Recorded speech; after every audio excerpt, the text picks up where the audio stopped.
নমস্কার, আমরা নরেন্দ্রপুর রামকৃষ্ণ মিশন থেকে আসছি। আমরা কালকেও এসেছিলাম। আজকে আমরা একটা নাটক উপস্থাপন করবো আপনাদের সামনে।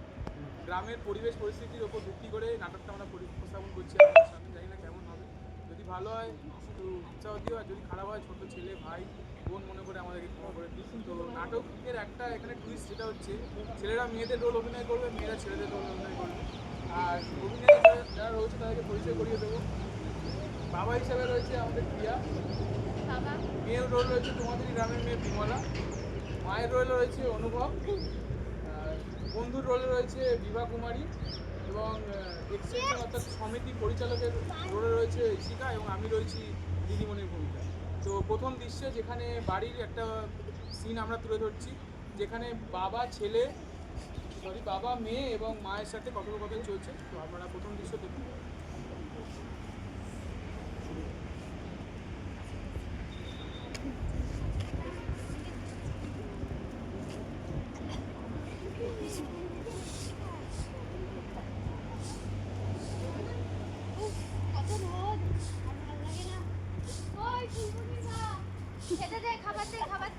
কি হয়েছে এত চিল্লাচ্ছ কেন?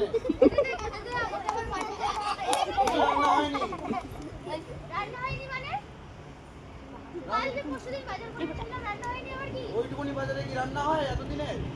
যা জন্য তো সেটা এতদিনে শেষ হয়ে গেছে। দুদিন আগে বাজার আনলাম, এর মধ্যে শেষ হয়ে গেল। মা মেয়ে মিলে শেষ করছি। আমি কি একা খাই? মাঠে কাজ করে আসবো আর আমি না খেয়ে থাকবো এখন? আমরা কি একা খাই? এটাও না খাও, খাও তো তুমি একা। তোরা দুজন বাড়িতে থাকবি আর শেষ খাবার। পরশুদিন বাজার করে আনলাম। তোমাকে বুঝাতে যে মেয়েটাকে আমি টিফিন দিতে পারছি না। পড়াতে হবে না, টিফিন লাগবে না, পড়ানোর দরকার নেই। নিজে পড়াশোনা করনি বলে মেয়েটাকে পড়াশোনা করতে দিচ্ছ না।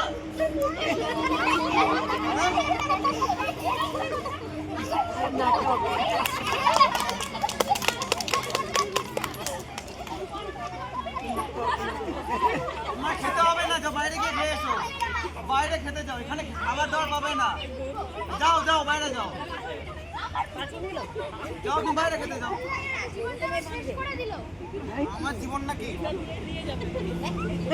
দ্বিতীয় দৃশ্য, যেখানে বাবার সাথে দেখা হচ্ছে তার এক বন্ধু, এবং তারপরে কথোপকথন আমরা এখন দেখতে পাবো।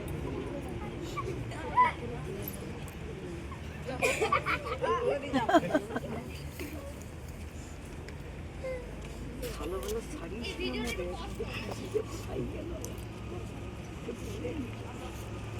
লাগে না, ওর জীবনটা শেষ করে দিল। ঘরে ঝামেলা, বাইরে ঝামেলা, কাজও করবো,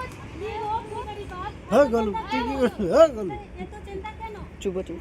আর এটা কি কথা বলছো তুমি? আর বলো না, বাড়িতে ঝামেলা। বলো, এটা কি কথা বলছো? আর বলো না, রোজগার নেই, বাজার নেই, এই মাঠে খেটে পড়ে বাড়ি গিয়ে খাবার খাইছো, এসব চিন্তা। কি করবো বলো? বিড়ি খাও। একটা বিড়ি খাবো যে সেই টাকাটাও আমার কাছে নেই। বিড়ি খাও, তারপর কথা বলো। আচ্ছা যাও।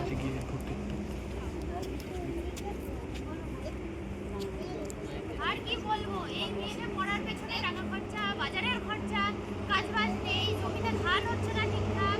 কি করবো? তুমি কি একবার জানো? কবে? কালকে বিকেলে। বিকালে? তুমি কি আসবো? হ্যাঁ আসবো। আসো, একটু ভালো হবে তোমার কাছে। আচ্ছা তুমিও আসবে তো? ঠিক আছে, কাল বিকালে তাহলে দেখা হচ্ছে। আসছি আজকে তাহলে। দ্বিতীয় দৃশ্যে আপনারা দেখতে পাবেন যে বাবা কিভাবে সমিতিতে গিয়ে তাদের সমস্যার সমাধান এবং কীভাবে স্বনির্ভর হওয়ার উপযোগী কার্যকর্তা এবং ফলাফল দিতে পারছে। তো দ্বিতীয় দৃশ্য শুরু হচ্ছে।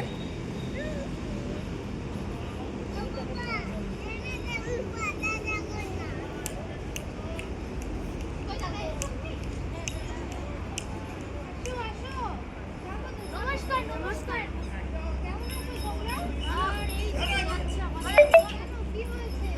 কি আর বলবো, এই তো জানেন চাষবাস নেই, রোজগার নেই, চাষ ভালো কি করে হবে? আমরা তো ধান না করি না, আমরা শুধু ধান করি। এই তো এইটুকু জমি, তারপরে যা খরচা, বীজ পাই না, বীজের কত দাম। আমি তোদেরকে স্বনির্ভর করার জন্য আমি কতগুলো ট্রেনিং এর ব্যবস্থা করেছি। যদি সেগুলো করি, সেগুলো আমি তোদেরকে ফ্রিতেই দিব।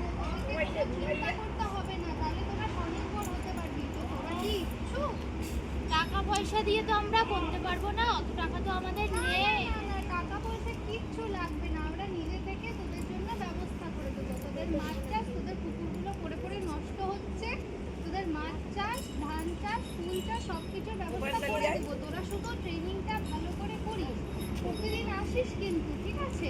এমনি বাড়িতে সব ঠিকঠাক তো? আর বাড়িতে কি করে ঠিক হবে? এই মেয়েকে পড়াতে পারছি না, টাকা নেই, মনে হচ্ছে আমার পড়াশোনাটা ছাড়িয়েই দিতে হবে আমাকে। ওরম বলতে নেই, মেয়ে মায়ের রূপ, মেয়ে হলো লক্ষ্মী। তোর মেয়েদের পড়ার টাকা নেই তো? দাঁড়া, আমি টিচারের নাম্বার দিয়ে দিচ্ছি, তুই তাদের কাছে যা, ঠিক আছে? সেই টিচারের সাথে যোগাযোগ করে। ঠিক আছে। এখানে যেহেতু আমি রয়েছি দিদিমণি হিসাবে, তো তোমার মেয়ে কোন ক্লাসে পড়ে? আমার মেয়ে তো এই 10 ক্লাসে পড়ে। 10 ক্লাসে পড়ে। মাধ্যমিক দেবে বছর? হ্যাঁ, এই তো মাধ্যমিক না কি বলে দেবে। ভালো করে পড়াও, মাধ্যমিকে ভালো রেজাল্ট করলে। কোথায় পড়াবো? টাকা পয়সা কোথায়? আরে আমাদের সরকার গরিব টাকা মানুষ। দেবে তো, মাধ্যমিকে ভালো রেজাল্ট করলে 12,000 টাকা দেবে বছরে।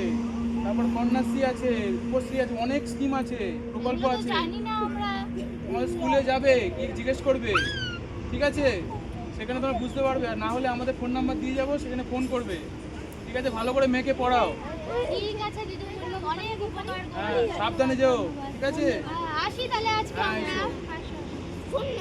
এরপরে অন্তিম সিন, যেখানে আমরা দেখতে পাবো যে 2 বছর পরে মহিলা অর্থাৎ স্বামী এবং তার মেয়েকে নিয়ে স্কুলে দিতে যাচ্ছে উচ্চ মাধ্যমিক পরীক্ষার জন্য, এবং তাদের জীবন কাহিনী কীভাবে বর্ণিত হয়েছে এই বিগত 2 বছরে, সেটাই এখানে প্রকাশ পাবে। চো চো চো, তাড়াতাড়ি রেডি হ, স্কুলে যেতে হবে। পরীক্ষা দেরি হয়ে গেলে আজকে আর পরীক্ষা দিতে হবে না। চল চল, তাড়াতাড়ি তাড়াতাড়ি চল। কি হলো, কোথায় যাচ্ছ? আরে দাদা, এই যে মেয়ের পরীক্ষা আজকে। পরীক্ষা? হ্যাঁ, ওই পরীক্ষা দিতে নিয়ে যাচ্ছি। কোন ক্লাস? ওর তো ওই 12 ক্লাস। হ্যাঁ 12 ক্লাস? খুব ভালো। তুই আসো, বসো বসো। খুব ভালো, ভালো করে পড়ো, ঠিক আছে? আচ্ছা আসছি, পরীক্ষা দেরি হয়ে যাচ্ছে।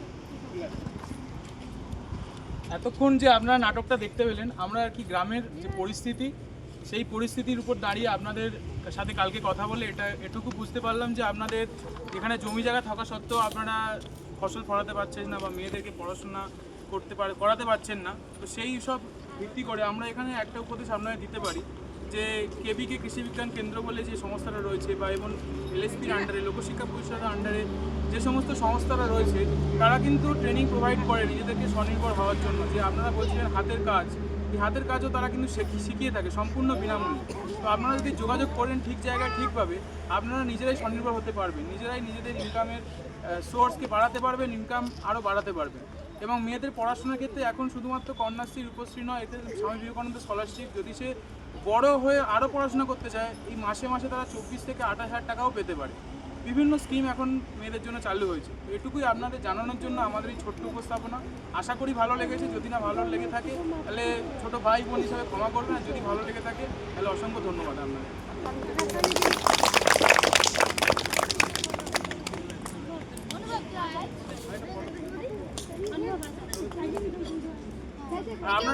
আর কেউ যাবেন না, আপনার জন্য ছোট্ট টিফিনের ব্যবস্থা আছে, আনতে যাওয়া হবে, তারপরে দেওয়া হবে। ভাই ফটো ভিডিও বন্ধ করে